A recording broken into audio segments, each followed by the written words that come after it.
দীর্ঘ ১৭ বছরের প্রবাস জীবন ছেড়ে অবশেষে দেশে ফেরার ঘোষণা দিয়েছেন বিএনপির ভারপ্রাপ্ত চেয়ারম্যান তারেক রহমান। এরই মধ্যে তার দেশে ফেরা নিয়ে উজ্জীবিত দলটির নেতাকর্মীরা। তার এই প্রত্যাবর্তন উপলক্ষে অভ্যর্থনা নিয়ে চলছে ব্যাপক আয়োজন। এদিকে গত ১৬ ডিসেম্বর মহান বিজয় দিবস উপলক্ষে এক আলোচনা সভায় দেওয়া বক্তব্য নিয়ে সামাজিক যোগাযোগ মাধ্যমে চলছে ব্যাপক আলোচনা। কি সেই বক্তব্য?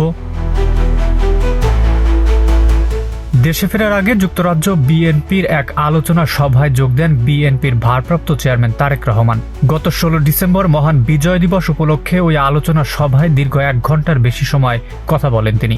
বক্তব্যে তিনি আসন্ন ত্রয়োদশ নির্বাচন নিয়ে কথা বলেন। নির্বাচনে তার দল বিএনপি জিতলে দেশের জন্য কি কি পদক্ষেপ গ্রহণ করবেন সে ব্যাপারে কথা বলেন তিনি। বক্তব্যে তিনি দেশের শিক্ষা ব্যবস্থা সহ চিকিৎসা, কৃষি ইত্যাদি নানা বিষয়ে তার পরিকল্পনার কথা তুলে ধরেন। Don't take it personally, but normally একটা প্র্যাকটিস আছে বাংলাদেশে। What is the practice? Cocoa ও শিয়া বাটারের ইউনিক কম্বিনেশনে তৈরি Natura expert care body lotion স্কিনের ড্যামেজ হিল করে, ত্বক রাখে সফট ও ময়েশ্চারাইজড। লুকিয়ে আর কতদিন? Bye bye damage skin. Getting an appointment as a primary school teacher, যেই ছেলে বা মেয়েটা কোথাও চাকরি বাকরি কিছু পাচ্ছে না, আচ্ছা যাও আমি হেডমাস্টারকে বলে দিচ্ছি ওই প্রাইমারি স্কুলে তুমি টিচার হও। এরকম একটা প্র্যাকটিস আছে না? অনেক জায়গায় হয়, কিন্তু দেশে আছে। But we need to change this. এই ট্রেডিশনটা, এই কালচারটা we need to change.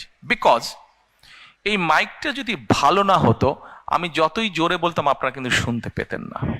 এই মাইকটা ভালো, এবং সেজন্য আমি আস্তে কথা বললে আপনারা শুনতে পাচ্ছেন। তার মানে আমাদের যে ফিউচার জেনারেশন, ছোট ছোট বাচ্চা যারা ফিউচারে যারা ডাক্তার হবে, ইঞ্জিনিয়ার হবে, পলিটিশিয়ান হবে, এই দেশ রান করবে যারা, এই বাচ্চাগুলোকে তো আমাদের প্রপার এডুকেশন দিতে হবে। শুধু ABCD সরে ও সরে আলিফ বে তেসে পড়লে হবে না, তো প্রপার এডুকেশন দিতে হবে। এডুকেশন কি? এডুকেশনের সাথে তাদেরকে সোশ্যাল ভ্যালুস পর্যন্ত শেখাতে হবে। সম্প্রতি তার এই বক্তব্যের বেশ কিছু ক্লিপ সামাজিক মাধ্যমে ভাইরাল হয়েছে। এমনকি দেশের খ্যাতনামা অনেকেই তার এই পরিকল্পনাকে সাধুবাদ জানিয়ে নিজ নিজ সোশ্যাল ওয়ালে শেয়ারও দিয়েছেন।